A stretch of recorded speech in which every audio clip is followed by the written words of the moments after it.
চাচিকে বিবাহ করা জায়েজ হবে কি? আলহামদুলিল্লাহ, এটা একটি গুরুত্বপূর্ণ প্রশ্ন। কারণ আমাদের সমাজে আমরা এমন একটা অবস্থানে অবস্থান করছি, এমন একটা সমাজ ব্যবস্থায় অবস্থান করছি যে চাচা বিবাহ করছে, ভাস্তা আছে, বাবার মামা বিবাহ করেছে, ভাগনা বা আছে ভাগ্নিরা রয়েছে।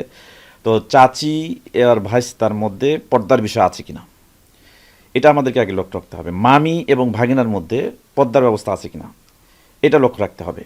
আমরা অবশ্যই দেখব ৪ নম্বর সূরা নিসা ২৩ নম্বর আয়াতে এখানে যে মহিলাগুলোর কথা বলা হয়েছে, যাদেরকে স্থায়ীভাবে তারা মাহরাম এর অন্তর্ভুক্ত এবং যাদেরকে বিবাহ করা হারাম, তন্মধ্যে চাচি অন্তর্ভুক্ত নন।